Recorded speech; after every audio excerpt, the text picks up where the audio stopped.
चले जी, दो चीजें फाइनेंशियल रिस्क मैनेजमेंट में, करेंसी रिस्क मैनेजमेंट में दो टॉपिक्स हमने यहां तक मुकम्मल कर लिया। अगर मैं थोड़ा सा इसको समराइज करूं तो करेंसी रिस्क मैनेजमेंट में हमने यहां तक आते आते दो टॉपिक्स मुकम्मल कर लिए। एक फॉरवर्ड कॉन्ट्रैक्ट, ठीक है, दूसरा मनी मार्केट हेज।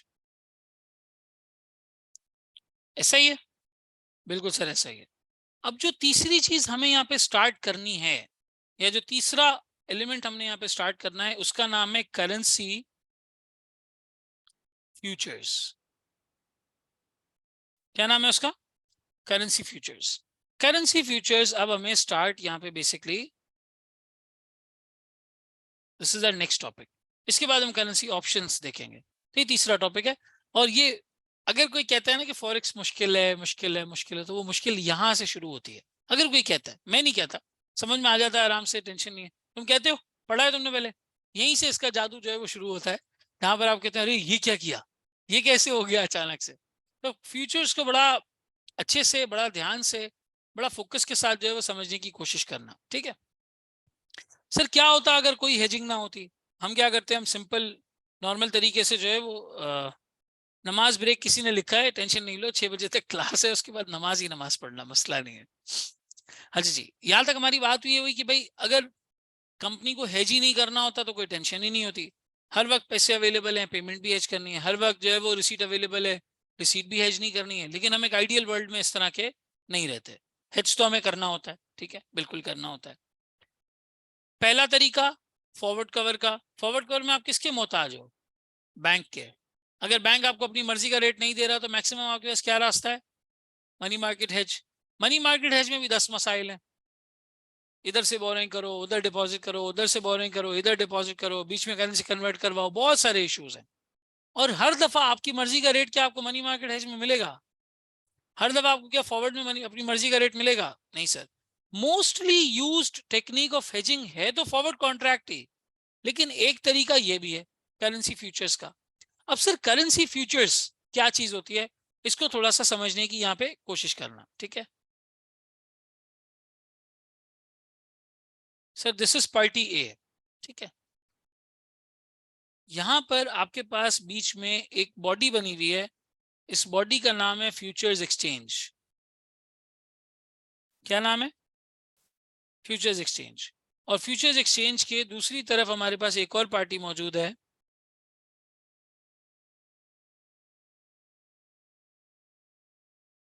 एक मिनट के लिए मान लो कि ये पार्टी आपके पास जो है वो बायर है, ये पार्टी आपके पास जो है वो सेलर है। फॉरवर्ड कवर में जिस पार्टी के साथ आप डील कर रहे थे उसका चेहरा नजर आ रहा था? बैंक नजर आ रहा है ना भाई, बैंक से डील कर रहे हो, बैंक क्यों नहीं नजर आ रहा? बिल्कुल नजर आ रहा है। बैंक का मैनेजर सामने बैठा आपको ऑफर कर रहा है, ठीक है, समझ आती है बात। मनी मार्केट हेज में बिल्कुल, बिल्कुल सही बात है सर। कंपनी में इलियास बैठा है, वो फेरोज को फोन करेगा, वो बैंक में बैठा है, फिरोज को बोलेगा भाई इतनी बोरिंग करनी है, इतना डिपॉजिट करना है, बात होगी ना। लेकिन जब मैं stock exchange, currency exchange, futures exchange की बात करता हूं, मेरे सामने सिर्फ एक स्क्रीन होती है। आई हैव नो आइडिया कि सामने बैठकर कौन मुझसे एक पर्टिकुलर चीज बाय कर रहा है। मिसाल के तौर पे आज एक प्लॉट की नीलामी शुरू हो और स्क्रीन पर बिडिंग स्टार्ट हो जाए कि जी आप बिड करें, आप अपनी ऑफर बिड करें, आप बताएं आप कितने में खरीदेंगे। तो आपको ये पता होगा सामने बिडिंग कौन कर रहा है? नहीं। आप अपनी बिड डाल देंगे, वो बिड अगर सबसे हाईएस्ट है तो क्या होगा? आपकी प्राइस या आपका प्रपोजल सबसे ऊपर आ जाएगा कि जी इन्होंने हाईएस्ट बिड जो है वो प्लेस की है। तो में से किसी ने अपवर्क पे काम किया है? एक फ्रीलांसिंग प्लेटफॉर्म है वो। अपवर्क में जब आप क्लाइंट को प्रपोजल भेजते हो, फाइवर में ये होता है कि क्लाइंट आपको ढूंढता है, अपवर्क में आप क्लाइंट को ढूंढते हो, जो काम करने वाला है वो प्रपोजल भेजता है। तो अपवर्क की करेंसी है कनेक्ट। जब आप अपवर्क की पहली बार प्रोफाइल बनाएंगे आपको 70 कनेक्ट्स मिल जाएंगे, फिर हर महीने 40 मिलेंगे, अगर आपको और चाहिए आपको खरीदने पड़ेंगे। तो जब आप प्रपोजल भेजते हैं तो प्रपोजल में 6 8 कनेक्ट कंज्यूम हो जाते हैं। अब मिसाल के तौर पे मुझे अपना प्रपोजल सबसे ऊपर चाहिए कि क्लाइंट अपना मेल बॉक्स खोले, सबसे ऊपर मेरा प्रपोजल नजर आए। तो अपर कहता है ठीक है अब बिड लगाओ। मैंने मिसाल के तौर पे देखा यार किसी ने 15 कनेक्ट लगाया हुआ है, मैंने 18 कनेक्ट की बिड लगा दी, मेरे अकाउंट से 18 कनेक्ट कट जाएंगे, मेरा प्रपोजल सबसे ऊपर आ जाएगा। किसी ने आके 25 लगा दिए, अब मैं 35 कनेक्ट खर्च करूंगा तो मेरा कनेक्ट जो जो प्रपोजल है वो ऊपर आएगा। किसी ने आके 40 लगा दिए, अब मैं 50 खर्च करूंगा, मेरा प्रपोजल ऊपर आएगा, ठीक है। तो एक स्क्रीन पे नजर आ रहा होता है, सामने कौन है ये नहीं पता, बायर कौन, सेलर को नहीं पता, सेलर कौन, बायर को नहीं पता। सर पैसे वक्त पे मिलेंगे, हाँ, किसकी जिम्मेदारी, फ्यूचर्स एक्सचेंज की जिम्मेदारी, फ्यूचर्स के एक्सचेंज की जिम्मेदारी। फ्यूचर्स ने इस काम के लिए क्लियरिंग हाउस बनाया हुआ है, ब्रोकर्स बिठाए हुए हैं। स्टॉक एक्सचेंज में भी ऐसे ही काम होता है। PSX is the main body, जो क्लियरिंग चलती है वो एनसीसीपीएल से चलती है, national clearing company of Pakistan limited. इसी तरीके से जो ब्रोकर्स होते हैं वो ब्रोकरेज हाउसेज होते हैं, लाइक बीएमए कैपिटल हो गया, एकेडी सिक्योरिटीज हो गया, आरिफ हबीब सिक्योरिटीज हो गया, टॉप लाइन सिक्योरिटीज हो गया, ये ब्रोकरेज हाउसेज हैं। सेलर और बायर ब्रोकरेज हाउस के पास अकाउंट खुलवाते हैं, ब्रोकरेज हाउस उन्हें स्क्रीन का आईडी पासवर्ड देते हैं, वो स्क्रीन लॉग इन करते हैं, उनके सामने एक स्क्रीन आती है, now they can bid and they can offer.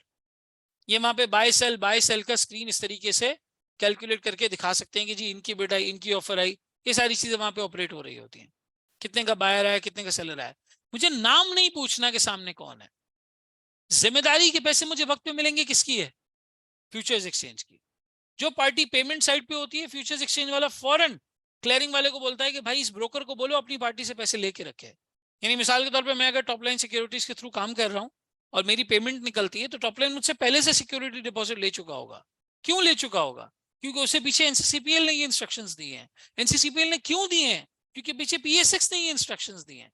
तो पाकिस्तान स्टॉक एक्सचेंज, इसके अंदर जो वर्ड एक्सचेंज है वो इसलिए है क्योंकि वो बायर्स और सेलर्स की ट्रांजैक्शन को एक्सचेंज करने का एक मोड है। ट्रेडिंग क्रूड ऑयल कमोडिटीज की भी होती है, ट्रेडिंग गोल्ड वगैरह टाइप की चीजों की भी होती है, कॉपर वॉपर कॉफी तक की होती है। ट्रेडिंग जो है वो शेयर्स की भी होती है, करेंसीज की भी होती है, क्रिप्टोज की भी होती है। लेकिन सामने बायर या सेलर नहीं पता होता। बाइनेंस एक एक्सचेंज है, ये बाइनेंस की जिम्मेदारी है कि आपकी पेमेंट रिसीट आपको वक्त पे मिल रही है या नहीं मिल रही है। पीएसएक्स एक एक्सचेंज है। इसी तरीके से बाहर आप जाओगे, अलग अलग ब्रोकरेज हाउसेज हैं, अलग अलग एक्सचेंजेस हैं, London stock exchange, New York stock exchange, Bombay stock exchange, Harshad Mehta में देखा होगा बीएसई आप लोगों ने। इसी तरीके से टोक्यो स्टॉक एक्सचेंज, इसी तरीके से चाइना में जाओगे उनका, तो हर जगह पे एक स्टॉक एक्सचेंज होता है। वो स्टॉक एक्सचेंज के नीचे क्लियरिंग हाउसेज होते हैं, उन क्लियरिंग हाउसेज के नीचे ब्रोकर्स होते हैं, और ब्रोकर्स के नीचे आपके मेरे जैसे लोगों के अकाउंट्स होते हैं। हम जाके स्क्रीन पे बाय और सेल की लिमिट लगाते हैं और सारी कोई ट्रांजेक्शन जो है वो कर रहे होते हैं। अगर पेमेंट बनती है ब्रोकर हमसे वसूल करता है, अगर रिसीट बनती है ब्रोकर हमारे अकाउंट में डिपॉजिट करता है। अगर हम पेमेंट में डिफॉल्ट किए, ब्रोकर की जिम्मेदारी है वो पैसे भरेगा आगे। उसने ऐसा क्लाइंट लिया क्यों, उसका काम था स्क्रूटनी करना, उसका काम था सिक्योरिटी डिपॉजिट लेना, उसका काम था ये सारी चीजें हासिल करना पहले से, और पेमेंट के मैकेनिज्म को सिक्योर बनाना। तो एक्सचेंज एक ऐसा प्लेटफॉर्म है जहां पे करेंसी, कमोडिटी, एक स्टॉक्स, इन सब चीजों की ट्रेडिंग होती है। क्या होती है, ट्रेडिंग होती है, जिसमें बायर को सेलर, सेलर को बायर नजर आमतौर पे नहीं आता। एक और मार्केट है निगोशिएटेड डील मार्केट, वहां नजर आता है, लेकिन वो हमारा टॉपिक नहीं है, ठीक है। आमतौर पे नजर नहीं आता। बायर बैठ के स्क्रीन पे लिमिट्स लगाता है, मुझे ये चीज इतने की चाहिए, सेलर बैठ के स्क्रीन पे लिमिट्स लगाता है, मुझे इतने की बेचनी है। जो सबसे लोएस्ट प्राइस का सेलर है वो सबसे ऊपर नजर आता है, जो सबसे हाईएस्ट प्राइस का बायर है वो सबसे ऊपर नजर आता है। जितनी आपकी बिड लो होती चली जाएगी, आपका नाम उतना, या आपका आपका जो ऑर्डर है वो उतना नीचे चला जाता जाएगा, ठीक है। इसी तरीके से जितना आप महंगा बेचते जाएंगे बीइंग अ सेलर, उतना आपकी प्राइस नीचे चली जाती जाएगी। तो एक्सचेंज का काम कि वहां पे ट्रेडिंग हो सकती है, वहां पे ट्रेडिंग हो सकती है। अब ट्रेडिंग दो तरीके की होती है, ट्रेडिंग दो तरीके की होती है। एक होती है स्पॉट की ट्रेडिंग, और एक होती है फ्यूचर्स की ट्रेडिंग।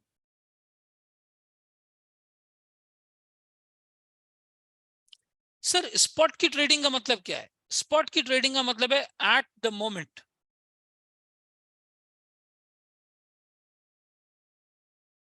फॉरी फॉरी, इमीडिएटली, ठीक है।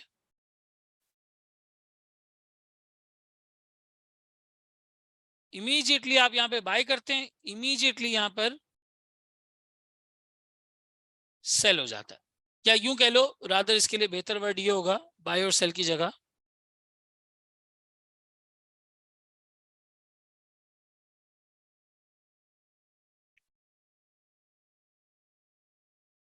Immediate delivery and payment. उसी वक्त आपको डिलीवरी मिलेगी, उसी वक्त आपकी पेमेंट हो जाएगी, खत्म। बायर ने बटन दबाया बाय का, सेलर ने बटन दबाया सेल का, जहां दोनों एक रेट पर मिल गए, एक रेट पर कोइंसाइड कर गए, स्टॉक्स इनको डिलीवर हो जाएंगे, करेंसी इनको डिलीवर हो जाएगी या कमोडिटी डिलीवर हो जाएगी और यहाँ पर प्राइस कट जाएगी। आज आप बाइनेंस की एप्लीकेशन खोलते हैं, पीएसएक्स का कोई प्लेटफॉर्म खोलते हैं, फॉरेक्स की कोई वेबसाइट खोलते हैं, आपके पास अकाउंट में पैसे हैं, आपने बाय का बटन दबाया, वो चीज आपके अकाउंट में आ जाएगी, पैसे कट जाएंगे। ये स्पॉट की ट्रेडिंग कहलाती है। इमीडिएटली आपने डिलीवरी ले ली उस चीज की, इमीडिएट पेमेंट हो गई। पाकिस्तान स्टॉक एक्सचेंज के अंदर 3 तरह की स्पॉट ट्रेडिंग होती है, T+0, T+1, T+2। T+0 का मतलब आज ही ट्रांजेक्शन हुई, आज ही पेमेंट हुई, आज ही डिलीवरी हो गई। T+1 का मतलब एक दिन के बाद, एक दिन के बाद। T+2 वो एकदम से खड़ा हो गया, कह रहे 1 महीना, एक दिन के बाद। और T+2 2 दिन के बाद। यानी अगर मंडे को मैंने बाय का बटन दबाया है तो ट्यूसडे की शाम को मेरे पैसे कट जाएंगे। वैसे ब्रोकर तो उसी दिन काट लेगा, ब्रोकर तो उसी दिन आपके पैसे ब्लॉक कर देगा, अकाउंट में नहीं नजर आएंगे, लेकिन फिजिकली वो कैश ट्रांसफर कब होता है? ट्यूसडे की शाम को। वेंसडे की सुबह आप अपना अकाउंट खोलेंगे, आपको वो चीज मिल चुकी होगी। यानी मंडे ट्यूसडे 2 दिन लगते हैं आपको वो डिलीवरी मिलने में। स्पॉट की ट्रेडिंग में कोई टेंशन है? स्पॉट की ट्रेडिंग में कोई टेंशन है? नहीं सर, कोई टेंशन नहीं, कोई मुश्किल वाली बात नहीं, आसानी से काम हो गया सारा कुछ, ठीक है। एक्चुअल डिलीवरी वगैरह यहाँ पे हो जाती। अब बात आती है सर फ्यूचर्स की, ठीक है। ये फ्यूचर्स की ट्रेडिंग कैसे होती है? अब देखो, फ्यूचर को थोड़ा सा यहाँ पे समझने की कोशिश करना। A future is a type of a promise, a promise, a commitment. आसान हो रही है? आसान हो रही है असर की? 1 मिनट रुक, वेट कर लेते हैं।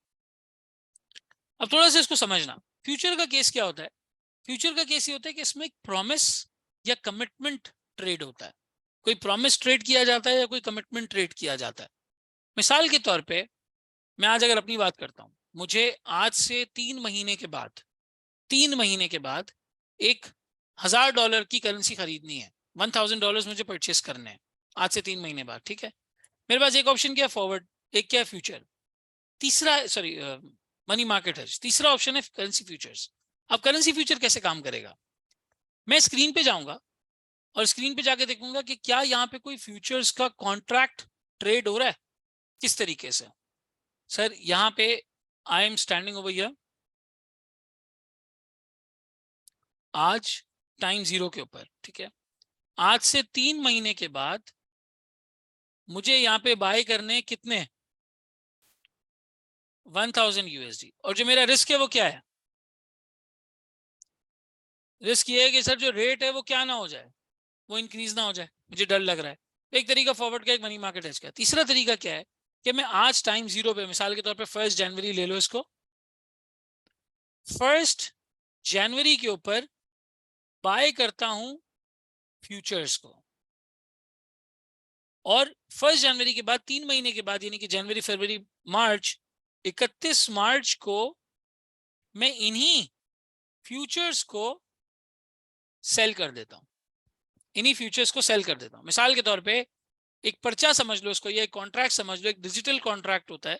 उस डिजिटल कॉन्ट्रैक्ट के ऊपर आप ये कमिट कर रहे होते हैं कि 1 महीने के बाद या 3 महीने के बाद मैं आपको इतने पैसे दूंगा और आपसे इतनी करेंसी ले लूंगा। मिसाल के तौर पे आपने फ्यूचर्स बाय किए at the rate of 300 rupees per USD for 1000 USD। 1000 USD के लिए आपने कहा कि भाई मैं 300 रुपए के हिसाब से 1000 USD आज परचेस करता हूं। सर क्या इन फ्यूचर्स कॉन्ट्रैक्ट का मकसद ये होता है कि आप एक्चुअल में परचेस करेंगे 3 महीने बाद जाके? नहीं, ये इनका मकसद नहीं होता। इनका मकसद ये होता है कि आप एक रिवर्स प्रॉमिस करके इस कॉन्ट्रैक्ट को क्या कर दो? क्लोज कर दो। ये समझना बात गौर से। इसका मकसद ये होता है कि आप एक रिवर्स प्रॉमिस करके, एक रिवर्स कॉन्ट्रैक्ट करके इस प्रॉमिस को क्लोज कर दो। समझ में आई बात? इसको मैं इस तरह समझाता हूँ। मिसाल के तौर पे मैं आज आपकी क्लास में एक स्टूडेंट से कहता हूँ कि यार मैं तुमसे 3 महीने बाद $1000 परचेस करूंगा एट दिस रेट, 300 रुपए, मिसाल के तौर पे 3 लाख रुपए दूंगा और $1000 तुमसे जो है परचेस कर लूंगा, ठीक है। उसने बोला डन। आज से 10 दिन, 12 दिन, 15 दिन, 30 दिन या 3 महीने बाद मैं एक और स्टूडेंट के पास जाता हूँ और मैं उससे कहता हूँ भाई मैं 320 रुपए में तुम्हें $1000 बेचूंगा 3 महीने के बाद। 320 में $1000 बेचूंगा 3 महीने के बाद, तुम मुझे पैसे दोगे? उसने बोला डन, मैं आपको पैसे दूंगा। अब 3 महीने बाद बताओ क्या होगा? एक जगह से खरीद के दूसरी जगह सेल कर देंगे, लेकिन एक्चुअल में मुझे ना तुम्हारे पास आने की जरूरत है ना उनके पास जाने की जरूरत है।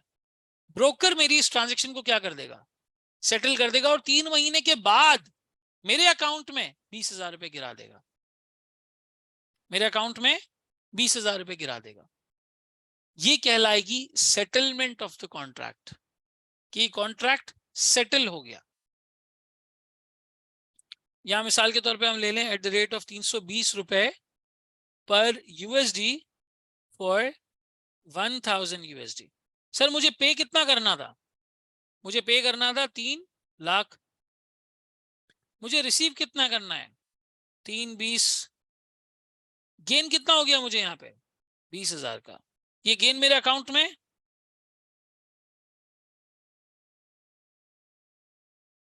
Credited into account on March 31। मार्च 31 को मेरे अकाउंट में 20,000 रुपए आ जाएंगे। अब इसमें लॉस भी होता है, इसमें लॉस भी होता है, हर दफा गेन नहीं होता। तो आप स्क्रीन पे बैठ के देखते हो कि डॉलर का फ्यूचर कितने में बिक रहा है। सर फ्यूचर का फायदा क्या होता है, फ्यूचर का जब रेट उल्टा हो जाएगा। ये जो काम मैंने 31 मार्च को किया ना, वो 31 मार्च वाले दिन किया है, उस दिन किया है। तो 1 जनवरी से 31 मार्च तक रेट गिर भी सकता है। कभी भी फ्यूचर को लोग ऑनर करने के लिए या एक्चुअल परचेजिंग करने के लिए नहीं करते एग्जीक्यूट। उसका मकसद सिर्फ और सिर्फ ये होता है कि आज बाय करो कल सेल कर दो। लेकिन इसमें उल्टा भी है, आज सेल कर दो कल बाय कर लो। जो डिफरेंशियल होता है वो गेन के तौर पे हम कमा लेते हैं, या कभी कभी लॉस के तौर पे गंवा भी देते हैं। ये एक वादा है कि मैं ये 3 महीने बाद करूंगा, तो आप वादे पे दूसरा वादा कर लेते हो।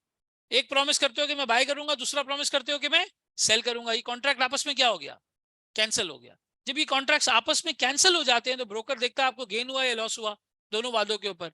गेन होता है तो अकाउंट में डाल देता है कॉन्ट्रैक्ट के आखिरी दिन, लॉस होता है तो अकाउंट से निकाल लेता है कॉन्ट्रैक्ट के आखिरी दिन। यानी इसमें 2 स्ट्रैटेजीज चलती हैं। पहली, बाय नाउ सेल लेटर। दूसरी, सेल नाउ बाय लेटर। 2 तरीके से इसमें ट्रेड कर सकते हैं। तो फिर सर जो मुझे $1000 की जरूरत है एक्चुअल, वो कब मिलेंगे या वो कहां से मिलेंगे? वो मैं स्पॉट मार्केट से खरीदूंगा। यहां पे देखो दूसरी मार्केट क्या लिखी हुई है, स्पॉट मार्केट। वो मैं स्पॉट मार्केट से खरीदूंगा। जो मेरी दूसरी ट्रांजैक्शन यहां पे होने जा रही है। क्या ये बात समझते हो? बिल्कुल ठहर ठहर के आहिस्ता आहिस्ता मैंने आपको ये चीज समझाई है। फ्यूचर्स सिर्फ वादों की ट्रेड का नाम है, एक्चुअल ट्रेडिंग उसमें नहीं हो रही होती। मिसाल के तौर पे मान लो मैं ऑयल का ट्रेडर हूं, ऑयल का ताजिर हूं। 3 महीने के बाद मुझे ऑयल, या समझ लो 1000 टन मुझे परचेस करना है 3 महीने बाद। ये बात मुझे आज पता है, आज जानता हूं 3 महीने बाद करना है। डर क्या लग रहा है मुझे, ऑयल का रेट ना बढ़ जाए। डर मुझे ये लग रहा है कि ऑयल का रेट ना बढ़ जाए। तो अपने आप को प्रोटेक्ट करने के लिए मैं क्या करता हूं, मैं आज फ्यूचर्स एक्सचेंज जाता हूं और देखता हूं फ्यूचर्स की प्राइस क्या चल रही है। मिसाल के तौर पे फ्यूचर्स की प्राइस चल रही है $70 पर बैरल, $70 पर बैरल। मुझे क्वांटिटी चाहिए थी जिस हिसाब से, 1 बैरल रख लो चलो क्वांटिटी, एक बैरल की क्वांटिटी मुझे चाहिए थी। मैंने वहां पे कॉन्ट्रैक्ट उठाया और कॉन्ट्रैक्ट उठा के देखा कि जी कितना स्टैंडर्ड साइज है कॉन्ट्रैक्ट का। मैंने एक बाय का कॉन्ट्रैक्ट कर लिया, एक मैंने बाय का कॉन्ट्रैक्ट कर लिया, मिसाल $70 पे कर लिया। एक्चुअल परचेज मुझे कब करना है, 3 महीने के बाद। वो मैं किससे कर रहा हूँ, एक्सचेंज से या मेरे एक्चुअल सप्लायर से? एक्चुअल सप्लायर से। वो इंतजार करेगा 3-4 महीने पेमेंट का? नहीं सर, उनके साथ मेरी टर्म्स हो सकता है 5-10 दिन 15 दिन की हो सकता है महीने की टर्म्स, हो सकता है 3 महीने की टर्म्स हो सकता है इमीडिएट हो। इसको स्पॉट ट्रेडिंग कहते हैं। आप पेमेंट का टाइम जरूर ले लेते हो उसके अंदर, लेकिन उसमें आप ये नहीं कहते कि 3 महीने बाद ट्रांजेक्शन सेटल करेंगे। सेटल ट्रांजेक्शन आज हो जाती है जिस वक्त आप परचेज कर लेते हो। आप ऑयल के एक्सचेंज पर गए, आपने कहा $70 पे मैं फ्यूचर्स बाय करता हूं।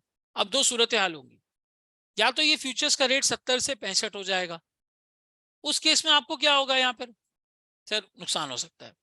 दूसरे केस में या तो ये रेट 70 से 75 हो जाएगा। लेकिन ये जरा सोचो कि अगर मुझे फ्यूचर्स में गेन हुआ तो जो एक्चुअल में चीज मुझे खरीदनी है वो क्या हो चुकी है, अब वो महंगी हो चुकी है।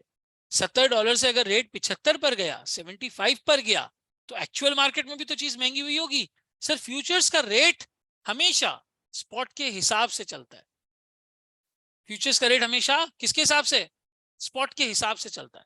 अगर स्पॉट का रेट ऊपर जाएगा फ्यूचर्स का रेट भी ऊपर जाएगा, स्पॉट का रेट नीचे आएगा फ्यूचर्स का रेट भी नीचे आएगा। तो अगर मिसाल के तौर पे मुझे $70 पे फ्यूचर्स मिल रहे थे, मैंने परचेस कर लिए, एक्चुअल में जो ऑयल का रेट है वो 75 पे चला गया, तो फ्यूचर्स भी करीब करीब 75 पे चला जाएगा। मुझे फ्यूचर्स के केस में $5 का गेन हो गया, लेकिन एक्चुअल परचेज में $5 का नुकसान। तो नेट नेट क्या हो गया? फ्यूचर्स ने मुझे प्रोटेक्ट कर लिया, नेट नेट फ्यूचर्स ने मुझे प्रोटेक्ट कर लिया। दूसरा केस सुनो, मिसाल के तौर पे क्या होता है जी, हमारे पास ये ऑयल का प्राइस, ये जो ऑयल के प्राइस की हम बात कर रहे हैं, ये ऑयल का प्राइस कम हो जाता है, 70 से 65 पे आ जाता है, तो एक्चुअल में ऑयल की प्राइस क्या हो चुकी होगी? वो भी कम आ चुकी होगी। अब फ्यूचर्स में मैंने बाय किया था 70, बेचूंगा मैं 65, लॉस होगा गेन होगा? लॉस होगा गेन होगा? देने 70 रुपए, लेने 65 रुपए, लॉस होगा गेन होगा? सर लॉस होगा, लेकिन जो एक्चुअल चीज बाय करने जा रहा हूं वो भी तो सस्ती हो चुकी होगी, 5 रुपए सस्ती हो चुकी होगी। तो इफेक्टिवली वो चीज मुझे कितने की ही पड़ेगी? सर 70 रुपए, $70 की ही पड़ेगी, $70 की ही पड़ेगी। हाँ, और मार्केट में मुझे सस्ता पड़ जाएगा। मैं ब्रोकर को 5 रुपए दूंगा कि भाई ये ले, मुझे लॉस हुआ इस कॉन्ट्रैक्ट पे, जो सामने किसी ने कॉन्ट्रैक्ट किया होगा उसको गेन हुआ होगा, ब्रोकर उसके अकाउंट में डाल देगा। लेकिन एक्चुअल में जब मैं चीज मार्केट में परचेस करने जाऊंगा तो मुझे फायदा हो चुका होगा, तो इफेक्टिवली मेरी कॉस्ट 70 रुपए पे ही आ जाएगी। तो जिस तरह फॉरवर्ड कवर के अंदर एक दफा एक रेट लॉक हो जाता है, फिर वो वहां से नहीं हिलता ना, फ्यूचर्स के अंदर एग्जैक्टली लॉक नहीं होता, लेकिन करीब करीब उसी रेट पर आता है जिस जो रेट आपने डे वन पे सोचा था। और जब आपने फ्यूचर $70 पे बाय करे डे वन पे, इसका मतलब आप $70 से मुतमईन हैं कि हाँ ठीक है चलो इस रेट पर मैं बाइंग कर सकता हूं। तो फ्यूचर्स की यहाँ पे हमारे पास दो तरीके की स्ट्रैटेजी होती है। एक होती है sir buy now sell later. ये स्ट्रैटेजी तब होती है जब हमारे पास रिस्क क्या हो? Prices would increase, prices would increase. और दूसरी स्ट्रैटेजी होती है हमारे पास sell now buy later. Sir ये कब होती है, इसमें रिस्क क्या होता है? सर ये तब होगा जब हमारे पास रिस्क ये हो कि हमारी प्राइसेस वुड डिक्रीज। ये नॉर्मली आपका सेलर वाला केस होता है, जब कोई चीज आपको सेल करनी है नॉर्मली, और ये वाला केस आपका बायर वाला केस होता है जब नॉर्मली आपको कोई चीज बाय करनी है। बहुत एक छोटा सा इंट्रोडक्शन बस आज देना जो है वो मकसद था, बेसिक सी चीज। सवाल कैसे होंगे, अरेंजमेंट कैसे होगी, गेन लॉस कैसे निकलेगा, एक्चुअल ट्रांजेक्शन कब होगी, इफेक्टिव रेट कैसे निकलेगा, ये सब मैं आपको इंशाल्लाह ताला जो है वो बता दूंगा। मियाँ 2 मिनट रह गए क्लास खत्म होने, नीचे रख दो, आता हूँ मैं वहीं पी लूंगा। जी, फायदा है। नहीं, जब ये रिस्क होता है तो हम ये कॉन्ट्रैक्ट करते हैं ताकि हमें फ्यूचर्स में फायदा हो जाए, बेशक एक्चुअल में चीज महंगी हो जाए। जब ये रिस्क होता है कि प्राइसेस गिर जाएंगी तो हम पहले सेल करते हैं और फिर उसके बाद उसको इवेंचुअली बाय कर रहे होते हैं। इसको ऐसे समझो कि ये एक्सचेंज के ऊपर प्रोमिसेस की ट्रेडिंग हो रही है, वादे की ट्रेडिंग हो रही है।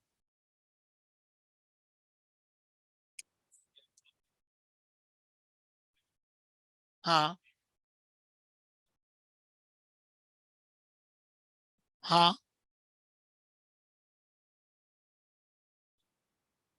एक तरीके से बिल्कुल आखिरी दिन हो रहा है, लेकिन हो फ्यूचर्स का कॉन्ट्रैक्ट रहा है। हम्म, फ्यूचर का उसूल है, इसको सेटल करना पड़ेगा, क्लोज तो करना है इसको। आप 16 फरवरी को ये डिसीजन ले लो, कोई मसला नहीं है। गेन आपके अकाउंट में 31 मार्च को आएगा बाय करने का। हाँ, 31 मार्च वाले दिन ही। हाँ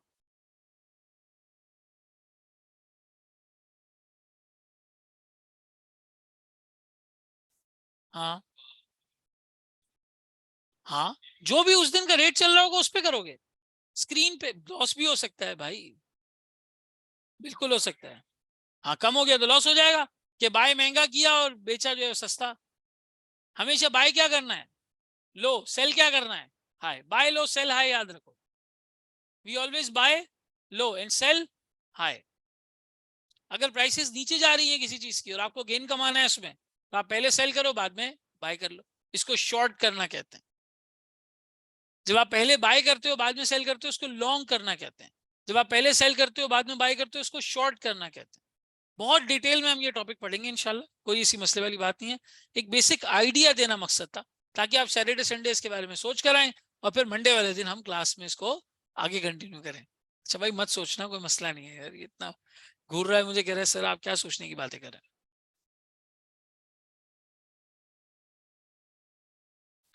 हाँ, अपना रिस्क खत्म कर रही होती। अब एक ऐसा आदमी है जिसकी कंपनी नहीं है कोई, उसका कोई लेना देना नहीं है ना करेंसी से ना कमोडिटी से, वो बेटा फ्यूचर्स में गेन बना रहा होता है। तो जो वकार जाका का तुम वो देखते हो ना, हाँ, जो लेवरेज का केस तुमने आज तक सुना होगा ना, लेवरेज का वर्ड, वो भी मैं पढ़ाऊंगा। अभी हमने पढ़ा नहीं है, लेवरेज कैसे लिया जाता है वो भी पढ़ाऊंगा इसमें। तो ये बड़ा इंटरेस्टिंग टॉपिक है। थोड़ा सा मैंने एक बेसिक उसका आपको एक आइडिया दिया है। कमिंग क्लास में इंशाल्लाह बड़ा डिटेल में हम इसके सवाल भी करेंगे। जो लोग ऑनलाइन उनके क्वेश्चंस ले लें थोड़े से, किसी को निकलना है तो वो बेशक निकल सकते हैं। Sir, is it necessary that you sell the futures on maturity? बिल्कुल ऐसा ही है, मैच्योरिटी पर या उससे पहले आपने क्लोज करना ही करना है। सर, जब $1000, एक सवाल आया हमारे पास, सर जब $1000 चाहिए थे तो सेल किए ही क्यों? फ्यूचर्स को सेटल करने के लिए। एक्चुअल में जो डॉलर्स हम परचेस करेंगे वो कहाँ करेंगे? स्पॉट मार्केट में करेंगे, या अपने दोस्त से लेंगे, या हबीब बैंक से लेंगे, या स्टैंडर्ड चार्टर्ड से लेंगे, कहीं से भी ले सकते हैं। इधर क्लोज करके अपना गेन कमा लेंगे। सर, मनी मार्केट में अगर हम इनडायरेक्ट कोट हो तो उसका रूल भी सेम ही होगा ना जैसे? बिल्कुल ऐसा ही है, वही रूल होगा। सर, इसमें रिस्क होगा? रिस्क तो हर चीज में है भाई। शाहरुख कहते हैं सर इररिलेवेंट क्वेश्चन है, पर लेवरेज का यूज है। हाँ, लेवरेज फ्यूचर्स में ही यूज होता है। लारेब कहती हैं sir, can we say that the main intention behind is not to make a profit but save us from the loss of the actual transaction, this is just a backup? ऐसा ही है बिल्कुल। यहाँ पे मकसद रेट की certainty हासिल करना है। कभी यहाँ रेट ज्यादा होगा, इधर फायदा होगा तो स्पॉट पे नुकसान हो जाएगा, कभी स्पॉट पे गेन होगा तो इधर नुकसान हो जाएगा। वो तुम विजुअलाइज तब कर सकोगे जब एक्चुअल सवाल हम इसका करेंगे, एक्चुअल केस स्टडी हम इसकी करेंगे, एग्जाम्पल करेंगे, तब इंशाल्लाह ताला ये बात समझ में आ जाएगी। ठीक है, और कोई सवाल किसी का?